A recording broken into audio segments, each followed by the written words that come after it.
Hello and welcome everyone, I am Madals. I'm here with some exclusive content for the ESET UK Masters. As you all should know by now, this week I am going to be looking at the finalists for the £10,000 Grand Finals going on the 22nd to 25th of March, cast by myself and a couple of others. So, today our very special guest is from Team Dignitas, one of the UK players representing the nation at the finals being held there. It is, of course, the red Protoss player in the lower right position, BlinG. His opponent up in the top left position is the blue Zerg. It is TargA. The map Aquilon Wastes, and, well, because BlinG is the star of the show today, let's tell you all a little bit about him, because the purpose of this week is for you, the viewer, just to get to know the different finalists, a little bit about them, what they are, what they do, how they got here. So, first thing to touch on is how did BlinG actually get his seed into the finals? Those of you who will cast your memories back to November of 2012 may be able to recall that BlinG was one of the finalists of the ESET UK Masters 2012. He won the tournament. He beat Crass 3-0 in a best of 5. An absolute powerhouse move. So yeah, he won himself a seat by being the winner previously, and is therefore going to be up against the new talent we've got coming in over the next couple of days. So, BlinG, what's his sort of playstyle? What does he like? What doesn't he like? Well, back to Wings of Liberty, he really wasn't a fan of Zerg, to be honest. After I-46, where he lost to his then teammate, very new teammate actually, Johnny Rico, and basically he was just really frustrated with that. In the finals he lost out to that, came second, and as such ran into a bit of problems. But let's talk a little bit about BlinG as well, how he got into Team Dignitas. He was found through their first gamer search. He was absolutely amazing, I believe, or at least he was sponsored personally by Total Biscuit as well. So he's an awesome fellow. He's been to a lot of the I-Series events, like a staple of the tournament, staple of Team Dignitas for a long period of time, has arguably the tightest skinny jeans and best hair, or at least some of the best hair in esports, so that is the things to look out for, a little bit of trivia for you. But we should probably talk a little bit about this game now, because we are getting into that quite comfortably and things are starting to progress to the sense that I can't just ignore them. BlinG, he's gone for a quick expansion, he's got his Forge and Gateway coming down. 2 gas, should be following this up fairly soon. Meanwhile, up for TargA, no gas, just a pool and a hatchery. The third base for TargA will probably come down. It'll be the one to the south of the natural base, because while this one is relatively easy to take and you can knock the rock tower down, there's destructible rocks blocking it, and also it's out of your way to go and defend, whereas the one we're seeing getting taken now, you can defend this area in the center and just defend your natural and your third base at the same time.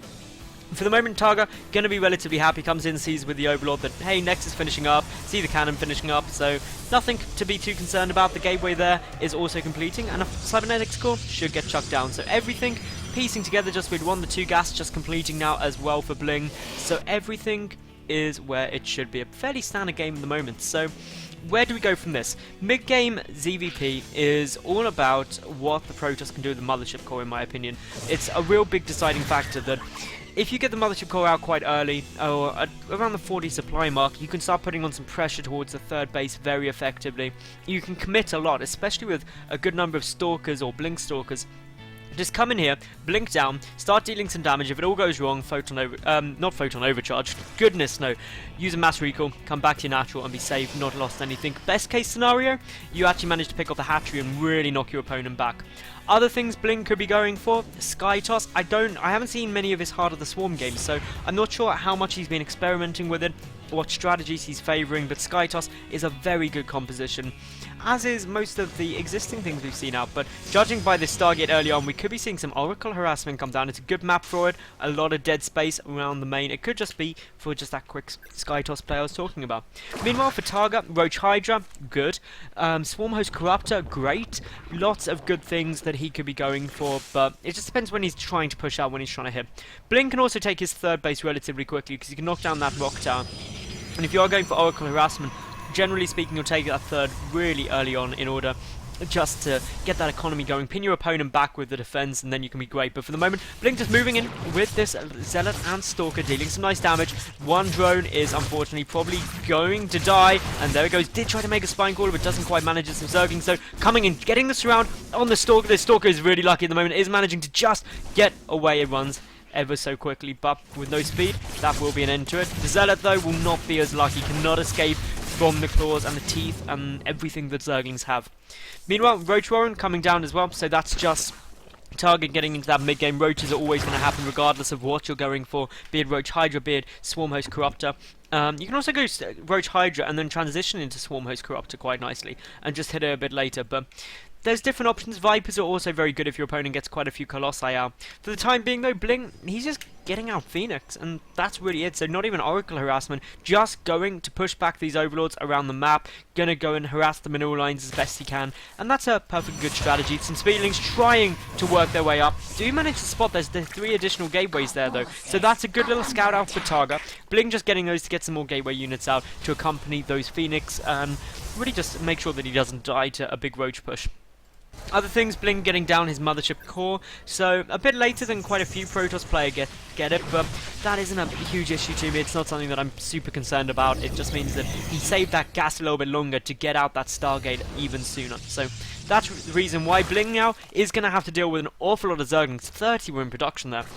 And with speed nearly finished up, this could be a fairly potent attack. And with only those 4 gates, and one of which has only been operational for a while, it could be a bit difficult. Meanwhile, though, TargA does have the Hydra Den coming down, transitioning from this aggressive Speedling style into Roach Hydra, which is very nice. The Phoenix, though, are going to come forward. They will spot those Zerglings very early on, but of course reveal that they're there as well. The third base from BlinG almost certain to be forced to cancel now because he doesn't have enough units to come and clean this out. So the cancel goes down, and that was a good little timing push by TargA, actually, just realizing that, you know what, he's probably going to try and take his third shortly, and as such, I can deny that as best I can. Now, up we see now some Speedlings coming up. No force hits here for BlinG at the moment, but there they go just in time. That puts an end to it. Nothing actually died. The Phoenix, they're pushing on up. They're going to take out the Queen fairly quickly and then start working their way down on the drones, but 6 Hydras are in production, and once you start getting Hydralisks out, that's when you can really start running into some awkward situations. More drones are going down, they're getting picked off more and more and more. The Queen can't get pulled up because obviously there's no creep adjoining, but 1 Hydra coming out means the end of this Phoenix play. At least in terms of picking off drones, it can still come around, start picking off Overlords. That's frustrating for TargA, but TargA generating creep at both the potential 3rd and 4th base locations, and therefore that means that that's got to die first before BlinG is going to be able to take an expansion, which is quite annoying. The Twilight Council is coming down, the robotic facilities coming down. No +1 armor yet started, or +2 weapons. That's because without a Twilight Council you can't start that. Meanwhile, for TargA, he's getting up his +1 missile attack. He's already got speed, but that's it. Now, he's also getting up, just starting now, muscular augments, so that's going to allow those Hydras to be more aggressive, push across the map. The Queen gets taken down, and BlinG really prioritizing the Queen, losing a Phoenix there. And the reason for prioritizing the Queens is it means that there's less injects available, and once you get less injects, you're unable to produce as many lava and therefore as many units or workers. For the moment though, BlinG, he's going to come knock down this rock tower. He's going to put an end to it. The Zerglings are coming back just to keep an eye out to see if the 3rd base goes down, but as the rocks do collapse, BlinG luckily moving those Zealots out of the way of the falling rock tower. That does a lot of damage. So now just some Zealots pushing forward, going to try and get the 4th base. The Phoenix coming to harass in, and there's nothing here really. All of the Hydras are out of position. They're going to get their way back. They don't have muscular augments yet, which just means they're so slow off creep. Still just as fast on creep though. The Phoenix goes down. A second one is also going to die most likely. Just trying to harass everywhere. Is it going to go for the main base? Is it just going to try and get some kills or get some scouts off? That appears to be what BlinG's hope is. Some Phoenix trying to come in, but good micro on these Phoenix now. BlinG really showing that he's able to control those well. He's also attacking with these Zealots. The Hydra's coming back up, but the Zealots not focusing down the hatchery will all get taken out now. Probably won't even get a kill on a Hydralisk. In terms of workers killed, 13 have been chipped off here by BlinG, so that isn't a big problem for him because he's being a lot more cost effective than his opponent. Worker count wise, 57 to 68, so only 9 behind. The difference just being the 3rd base is only now coming up for the Protoss player. BlinG, he's bringing in those Phoenix, he's just being relentless with them, to be honest, and now the Hydras are starting to move forward. The first Colossus is out on his way out though. And the Colossi do shred through Hydras, and the only way to deal with that is with some Vipers, because then you can abduct the Colossi back and really just get them into the line of fire where they're not safe behind Stalkers. These rocks getting taken out for the time being. Can BlinG see it? Yes, he can, as long as he's paying attention. He doesn't flash or anything, which can be a bit frustrating. Meanwhile, he's still being aggressive with these Phoenix, but they are getting taken out. And as we see, those rocks are now down, and there's no units coming down quite yet. The force fields would have to cut off a lot of these Hydras, but TargA playing really solid here. And actually, BlinG doing the right thing, pulling back. He's going to have to cancel this third yet again, which is very frustrating. But with the Colossus there, with the Time Warp potentially coming down on the ramp, BlinG shouldn't have a problem holding his natural. And TargA is just denying the expansions while taking his own. If this hatchery had gone down, it would have been a lot better. TargA also getting up the Spire, the second Colossus coming out, as well as a second robotics facility, just to start up that double Colossi production. So many Hydras here, though, for TargA, and not many Roaches. There are more Roaches somewhere through here, but are they all with the army? No, they're all just running across the map for the time being. And that just means that those Colossi will do some nice damage. The second one just popping now. That's going to really help. Extended Thermal Lance is also just completed. And with the Colossi there, the Hydras will go down very quickly, but we see BlinG, he does get some absolutely ace force fields there, trapping a lot of the units, pulling back the Zealots, a very wise move to prevent the Hydras behind the force fields from being able to take that down. And BlinG is just restarting his third, and as such, he's still being incredibly cost effective, about 2,000 resources less lost for him. But here he goes, he's catching that retreating army, and while the supply counts are a bit misleading, this small force isn't actually big enough to deal with this. The third Colossus is nearly out. Some great force to catch a lot of Roaches there, allowing the Zealots to clean up and the Colossi to, well, laser him from the back. And generally speaking, BlinG, he's just forcing a lot more Roaches out of his opponent. That's a lot of gas, that's a lot of minerals that are coming down, and as a result of that, this Spire, when it finishes, will not be able to produce any mutas. Meanwhile, obviously BlinG, he's just moving forward. He's putting on the pain. He's got a couple more gateways in here, I do believe, as well. So he's up there on 3 plus 5. That makes 8. Soon to be 9 gates. And TargA, he's pushing back, but is BlinG going to go for it? He gets those force fields down, preventing the retreat as best he can, trapping an awful lot of units there, microing the Colossi back very effectively. TargA, he is definitely in some issues now. A third Colossus is coming down and in as well. So as those Colossi start racking up in numbers, especially the 3+ mark, they really start vaporizing everything here. Upgrade wise, it's 2-0 against 1-0, so slight upgrade advantage for BlinG at the moment, seem to be 2-1 as well. There goes the Time Warp, trying to just prevent those units being able to get into range quite quickly enough. A second Time Warp goes down, just allowing those Colossi to kite a lot of these units very, very well. And we see TargA is losing so much of his army. He's maxing on a lot of Roaches and some Zerglings. But the problem is, they're not going to be able to deal with this force. More and more Stalkers are pushing forward. This proxy pylon allowing the quick reinforcements for the red Protoss player. And BlinG also has his third base up and running now, but it may not even get that far because he's going for it. He is just pushing as best he can, and these force fields are absolutely immaculate. Beautiful play out of the Dignitas player here. And now, well, the third, the fourth, they are both looking pretty vulnerable. The Mothership core there as well, ready for the mass recall if required. Needs just a bit more energy on it before he'll be able to chuck that down. But ladies and gentlemen, BlinG, he is still behind in supply, but just dealing so well. He's being so incredibly cost effective. Look at that difference.